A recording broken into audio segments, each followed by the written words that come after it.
Today we're going to be checking out the Tonex cabinet. This thing is lightweight, versatile. On paper it looks fantastic, but there were a lot of tests that I wanted to perform for today's video to kind of get my own sort of conclusions on whether or not this is something I could see myself using or who I think this would be a really good fit for.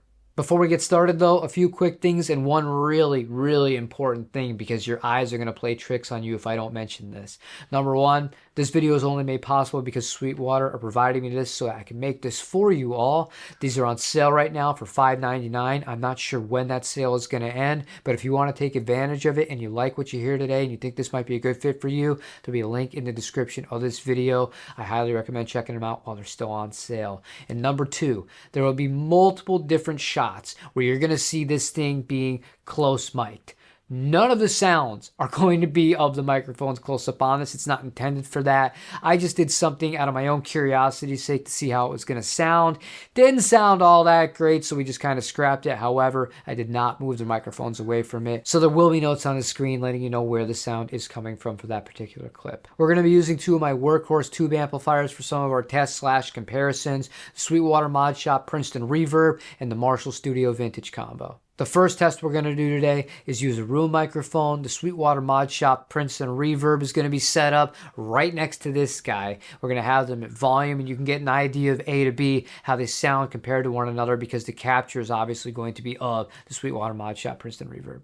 It's not a completely fair comparison to mic up both amplifiers, despite the fact that the Tonex right now has the same exact capture that the Princeton has, because the speakers are different, and the way that you have a little extra speaker up at the top left-hand corner of the Tonex cabinet, it contributes to the sound in the room. So what I'm going to do instead, we're just going to use the camera audio from the mic, and we're just going to play both amps back to back. I have an A to B switch, and we'll just go from there.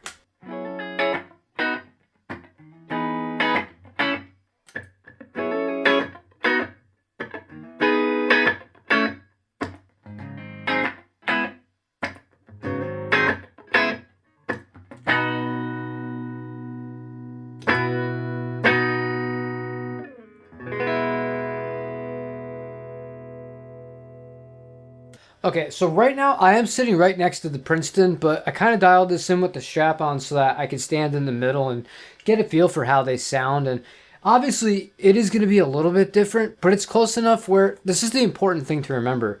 If you're using one of these amplifiers and you want to gig with it, the audience is going to never know the difference because it's that close to it. And it's a really dry signal, so it's a lot more apparent between the two differences of them. But once you have effects as well, like delay, reverb, any sort of modulation, it's going to kind of narrow the playing field a little bit. But what's important is the feel of the Tonex doesn't feel the way that I kind of thought, and that's a good thing, because a lot of the times with not just FR, but just digital amplifiers in general, I don't love the way that they respond when I'm actually playing the instrument. And I think the fact that I'm combining the capture, which is awesome, I love the capture process and how it feels with the Tonex, and just having it go right into the Tonex cab, it works. It just works really well, and it's a solid solution.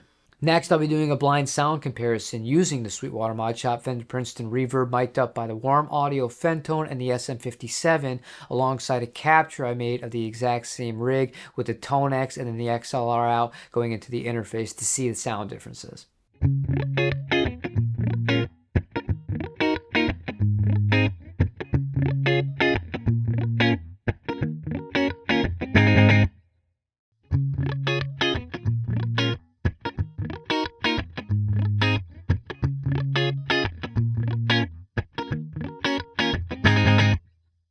We're going to move on to what I believe is one of the most important things that I wanted to test with this cabinet.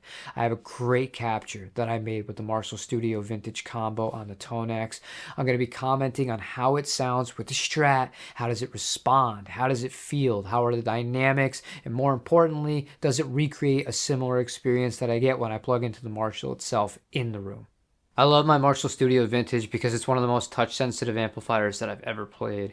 It can get so hairy, but if you just back off the volume and adjust your pick attack a little bit, it cleans up absolutely beautifully. I made a patch, and it's what we're going to be using right now on the Tonex. We're going right into the cabinet. You're going to be hearing the output from it, but I just want to see how it reacts as a whole compared to how the amp would normally react.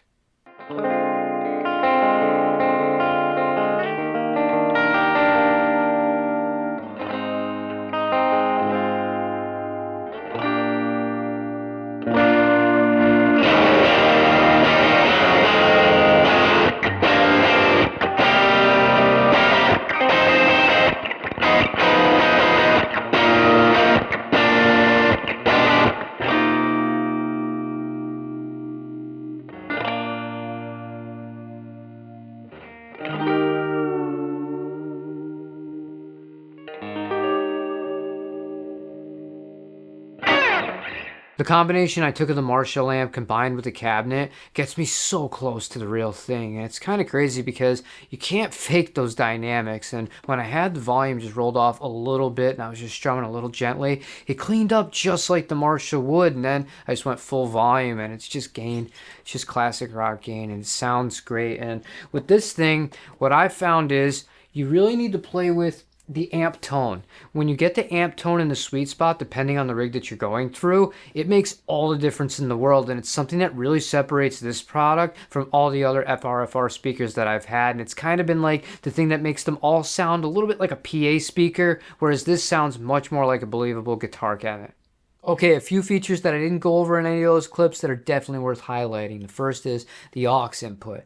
It's a combo jack, just like the input. So that means you can use either an XLR or a TS cable. You're good to go. I like having that flexibility, but almost more important than that, you have independent volume controls for your aux and your actual guitar tones, so you can find the perfect blend. Additionally, something that is so practical that they built into this amplifier, if you're a live player, you're going to love this, the option between going pre or post for the XLR out.